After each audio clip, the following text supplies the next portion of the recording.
don't be scared to go and invest out of state. A lot of the same rules still apply. Really, the only difference is the distance involved in that.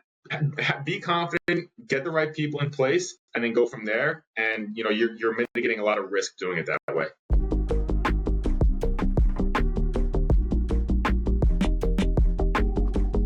Andrew, thank you for joining me for our Thought Leader Spotlight series. I'm your host over here, Head of Partnerships, Matt Kamp here at DealMachine, and we really like to shine an industry spotlight on industry experts like yourself, hear your inspiring stories, and see how you see the real estate world evolving. So, Andrew, excited to have you on today, man. I know Andrew Worth with Backflip.com. So I know you yourself are a real estate investor, have an out-of-state portfolio. You've been a DealMachine customer, which is awesome to hear. I know you're a senior AE over at Backflip, so we're going to dig into everything you guys do there as well. So, Andrew, appreciate you taking the time out, man. Awesome, Matt. I appreciate it, man. It's great to reconnect again, and be live with DealMachine. Absolutely. So can you tell us more on kind of your real estate journey, your background, how you got into this world? Yeah, absolutely. So, I was living at the time, I'm 32 years old now. I was, I think, 26 or 27 when I got into it. So it was right before the start of COVID, sort of inadvertently, had no idea what was going to come of, the landscape there. Right. My old neighbor at the time was a general contractor. Him and his wife had a place down, in Charleston. For context, I live, in New York. This was in Connecticut at the time. So from the Northeast. Had always talked, with a buddy of mine, one of my best friends, had always talked about getting into real estate, but really just never knew where to kind of start, right? The prices, where we, lived historically have always been very high. And the entry seemed sort of impossible, from that standpoint. And I didn't really know a lot about, funding options and stuff like that. But buddy of mine who I lived next to was a GC. He was going to move down, to full-time to their house in Charleston. That was an investment property at the time. I basically said, listen, if you want to get into it, I can kind of connect you here and there with my connects, down there. And once I'm down there full-time, if you want to take on a project, I'd be happy to do it for you. And that's actually exactly what happened, which lined up, perfectly for me. He had moved shortly after, me and my buddy, bought our first, fix and flip, which actually turned into a rental. And so I kind of had to pivot on that. But we really just learned as we went along. I had a lot of good resources on my side at the time, right? Having a GC who very well, was invaluable. He had connected me with an agent who's now a partner of mine on my deals, some years later. So there were a lot of great relationships that I built from him, doing that. So that's kind of how I got into it. And I've been in the market, down there, in the North Charleston market ever since, about 4 or 5 years later. Love it. Yeah. I mean, I think a lot of our customers can kind of find, themselves in really kind of the beginning of your journey in those shoes, right? Of trying to make that jump and go out there and do that first deal. So kind of thinking back to that, what lessons did you learn by actually getting into it, both on making the jump and, the first deal itself? I'd love to hear that. Yeah, no, it's a great question. It's funny, having done, 11, 12 plus deals since then, you look back on your first one, you're like, wow, what was I thinking? It didn't turn out, it turned out to still be, a success, right? By, different, however you view success, when it comes to investing. But it's just one of those things you look back on, and there's so many different things that I would have done differently, right? Now I'm a little bit stricter in terms of my buy box and what I'm looking for. Now I have a clear plan going into the deal, right? Am I going to use it as a rental? Am I going to flip it? These are all things that make a huge difference in terms of the project, going along. One criteria that I had, that I still stick with, that I think I did well, was I always will underwrite the deal myself as a backup plan. If I can't sell it, I'll rent it, right? And the numbers have to make sense in that regard. So that still stays true. But in terms of just the project overall, not knowing anything about construction really when I got into it, and just really learning along the way of there's going to be stuff that goes wrong, right? Not one project is going to go according to plan. So having contingencies, you rip back the wall down there, termite damage is extremely popular, right? You peel back one layer of, something, and you're going to find 5 other different things that's going to go wrong. I think really learning to put together a well-rounded construction budget really does help. Especially newer investors who are looking to get into it for the first time, who might be a little bit hesitant. just make sure that you're really, set on your numbers, right? And that you have a good grasp on what that looks like, whether that's a quote coming from the GC, or what that might look like. That would be my one piece of advice. And I look back on that, and, that project ran probably 15 to 20 grand over that we had expected because, of all of that. So, I look back on that, and I think, that's definitely one thing that I've tightened up as I've gone along and gotten much better with, from a numbers perspective. For sure. Yeah. I mean, that's definitely some common advice we always try to share too, is like buy right, buy deep, find a solid deal, and then be conservative in how you evaluate and kind of underwrite it too. So, and it's and we'll probably get into it, but it's something I see too, like at, my 9-to-5 job is helping investors, right, on the hard money side of things, right? So it's conversations I'm having on a daily, weekly, basis with them, saying like, listen, like, are you accounting for X, Y, and Z? And I think having that experience, ultimately, I want to look out for them, having gone through that myself the first time. So I think it's definitely the number one, piece of advice I would have, as opposed to, as well as, just make sure you have a clear plan for the property, right? Make sure that you have a clear exit strategy, because it's going to depend on what you do throughout the project, right? If you're going to rent it versus selling, you're probably not going to put as high end fixtures in it. Maybe you'll stay with that countertop instead of putting in granite and stuff like that. So I think having just a well thought out plan and sticking with that instead of being all over the place is going to yield, the best success. Love it. One other thing that you mentioned, and kind of going into that first deal too, talking about the out of state piece as well. Like, I know there's plenty of people that would kind of consider themselves in that same bucket of where they're saying, oh man, locally is really tough to get into this market. Like maybe I should invest somewhere else. Can you kind of walk through that decision? Any lessons you learned there, and any advice you can have for people considering kind of the out of state approach? Yeah, for sure. I think it's, and to your point, Matt, it's becoming increasingly popular as, I know we're kind of in a weird sort of softer time in the market right now, but that doesn't mean that it's not still tough to find those same deals. And I think it's becoming a popular approach to kind of look outside of your immediate area. The one thing for me, I was very comfortable doing it.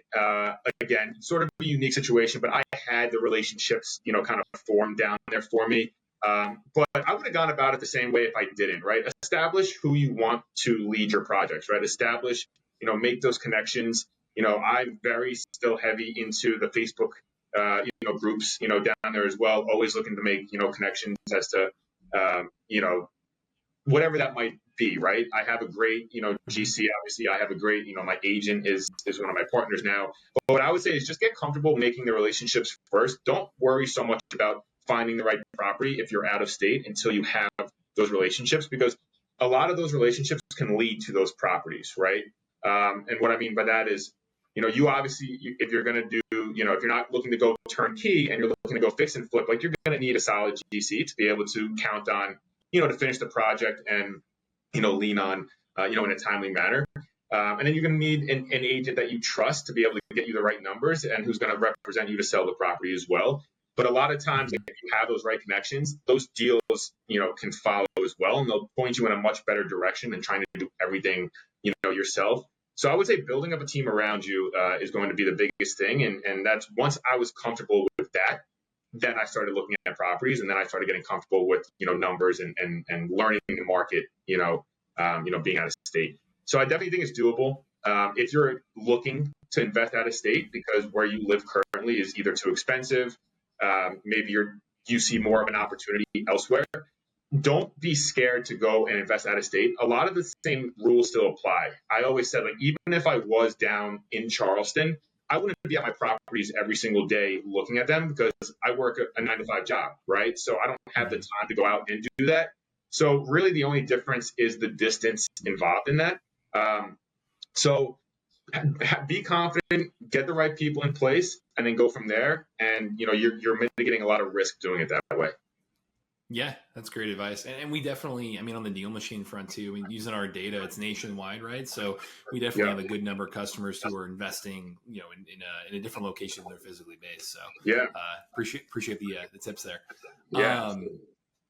Awesome. So I'd love to dig into the backflip side here now too, because I know we mentioned that and wanted to kind of really highlight that too. So can you tell me more, like what excited you about joining Backflip, their mission, their vision? Like I'd love to hear more about Backflip to begin with. Yeah, for sure. No, and I appreciate you asking. So for those who don't know Backflip, we're a hard money lender, right? So we provide short-term financing for fix and flip projects, to real estate investors. I was actually a borrower of Backflip for about 6 or 7 loans myself before I joined, the company, which was awesome. We've been around for, I think, just a little over 5 years now. So still a relatively smaller company in size. But what was really cool was I felt like I got them as they were just starting to like grow from 25, 30 people.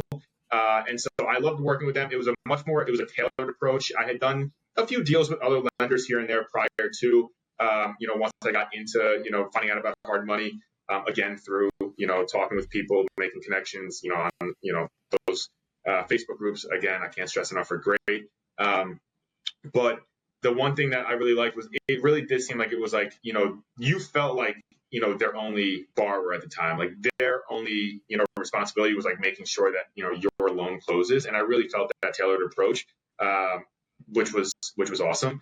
I had such a smooth experience with them on my loans that what I was doing at the time, I've been in a sales role, since I've been in the workforce, probably about 10 years now. But I was, in a completely different industry. I was, in a B2B, research and advisory industry, which I really did not care about. And as I grew more on the real estate side, I became more passionate about that, avenue, and figured that, hey, it was worth checking out if they were hiring, right? And I thought that my background would be a good fit, talking with investors, having gone through them, but also my journey starting from like not really knowing anything, to being able to, kind of scale, one property at a time. And so, talk with them, and next thing you know, I, started working with for Backflip as an account executive, pretty much just working direct with borrowers, right, on their deals, and being able to be a point of contact for them, to be able to close out their deals. And it's been awesome ever since, like that's what I wanted to do, and really get into that industry and be full time in that. And so a lot of those connections, my job on a day-to-day basis is just helping other investors, the same way that, Backflip helped me, right? Being able to, identify, close loans, and really be a resource for you, as opposed to just someone who's going to give out money every time you want to come around. And really having those high-level conversations with borrowers now, where it's like, hey, Matt, I don't think that this is a great deal for you based on, your other deals, right? I think that, you might be reaching on this one, why don't we take a look at this or whatever? And it's been great. And I really do love, being able to connect with investors that way, and share a little bit about, my experience that might help them out, on their next deal. That's really cool. It's awesome that you were, their customer first, and then Yeah. and then said, "Hey, are you hiring?" I love it. Yeah. Yeah. I mean, you are right. So one thing, I mean, obviously, our customers and audience and things, they're constantly looking for deals, right? Like they're working with DealMachine as a tool to help them go find the deal. So we naturally hear often like, okay, how do you fund the deal? What's the other side of that equation? And so can you kind of talk through how you guys help individuals, underwrite deals, what lending options you have? Like, I'd love to know how you can be a resource for our community as well. Yeah, for sure. And so one thing to note on that, Matt, and I know we've spoken about this before, but I've used DealMachine in the past, first got started. And I've actually had multiple, many conversations, with direct to seller on DealMachine. I used to make when I was working my previous job, I was so involved with real estate and wanted to do it full time that there were many times where I spent during the day where I was just making calls from DealMachine, trying to find off market deals. And so I still value DealMachine as the number one resource, to use to find those deals. I found the process to be extremely smooth, but also the data to be, very accurate, right? There's a lot of times where you have no idea, you're going to click a random number and it's going to send you to a fax machine, stuff like that. But I did, I found DealMachine to be very smooth. So I think that was, just one thing to add on to that as well. But in terms of the funding side of things, kind of how we work with, borrowers is, we offer, different loan products, depending on what you're looking to do, depending on, the project itself, right? So, hey, I'm targeting, I have this property, single family home, out in, let's say Texas, right? I'm looking to, this is going to be a fix and flip. Really just looking to work with the borrower on the numbers, purchase price, ARV, rehab budget. Have you done any projects in the past? Not necessary, but always a plus, for that. And really looking to just nail down terms with them. From a, kind of a loan size, we offer, up to 90% of the funding, for borrowers who, have, the experience. And so what we're looking to do is really partner with you on that deal so that you feel comfortable enough, like you want to come back to us for your next deal, for your third deal, for your fourth, fifth, sixth, and so on. I would say, that's pretty much what that entails, and just kind of go into, I guess I opened that can of worms, so I'll go into a little bit more of the details with that. We'll fund 100%, of the rehab budget, as well. So you come to me, hey, purchase price $100,000, we need $50,000, for the rehab budget, we'll fund, that full 100%. And like I said, depending on, experience, we can fund up to 90% of that, $100,000 on the purchase price. Typically, close time, 10 to 14 days, right? So we want to be, we understand this is a fast-paced industry. We want to be sensitive to that. So we understand a lot of these closings happen quick, and we want to be able to, make sure that we work with you, in that regard, as well. Yeah. Is there anything else investors can do to really, qualify, but also just make sure that they're ready to work with you and prepared? I'd love to know kind of any tips you have on how to best work with you guys. Yeah, no, it's a great question. I think the number one thing that I see is making sure that you have a good scope of work, right? If there are a lot of people I deal with, whether it's a repeat, borrower or not, if they're under contract and they come to us, they're like, hey, we need to close in, 12 days. Well, we really need to get things going on our end. Having LLC documents together is a huge plus, being able to just upload those, right? If you have an EIN, you have your operating agreement, your articles of organization, those kind of documents are really important to have. I know personally what I do with those in case a deal comes up and I need to, act on it quickly. I have a folder on my computer that I keep all that stuff in and just make sure that it's updated, on a kind of on a per month basis, need be, just so I'm ready and I have everything together. Scope of work, making sure that you can get a scope of work together quickly. With us and a lot of lenders, we order the appraisal when we get the scope of work because we need to send that scope of work in. So just making sure that that's ready and not going to slow anything down. There's been plenty of occasions where, we don't get the scope of work for, a week or two, and we're in limbo until we get that scope of work. So just making sure that we can, receive that early, and just being responsive as a borrower is a huge plus, right? I think the best relationships that, we have with our borrowers, they're just as responsive to us as when we ask them, hey, we need something uploaded here. Can you do that? They're not waiting, 2-3 days to do that. They're on it right away because they know that, it's a two-way street. So just being very responsive back is a huge plus and really does help us out, but also helps yourself out tremendously to keep the file moving. Because we want to close this deal as quickly as possible, as well. We're right there with you, on that. So just making sure documents, are in order. There's a lot of deals that we loan on that have multiple either LLCs involved in the deal or multiple partners. So just making sure that everyone can get all of their stuff together if it's a little bit more of a complex, situation like that, really does help. Yeah, I mean, I love your guys' approach. Where it really seems like you're part of the team, really helping the investor win together with you guys. So yeah. Amazing. This was phenomenal, Andrew. Really, really appreciate you taking your time out. I know you're a busy guy on your end too, so appreciate you jumping on here and just being a resource for our whole community, really. And I know you came on our masterclass a little while ago, which those are our live Wednesday calls for all customers. So if you're a DealMachine customer, you get invited to those too. But I'd recommend rewatching the replay of that. I know that's on YouTube. But do you have any other tools or ways people can connect with you? I know you guys have that free tool on that call, but what's the best way for people to really get involved with you guys? Yeah, for sure. We have a free app for Android and for iPhone, Backflip. It's on the Apple Store. You can also use we have type in backflip.com on the web app that will come on, on the web that will come up as well.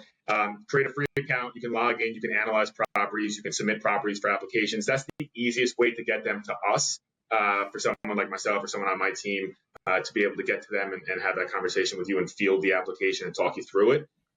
So I would recommend that. As the best way, but also always happy, Matt, to, provide my email address, as well. to be able to, if anyone wants to reach out or anything like that, always happy to have a conversation. Perfect. Well, we'll include that link in the email if you're okay with that in the description there down below. So, Andrew, really appreciate you coming on, man. Enjoyed the conversation. Matt, I appreciate it, man. Always. Thank you so much. Yeah. And to everyone watching, Matt Kamp over here with DealMachine, and happy deal finding.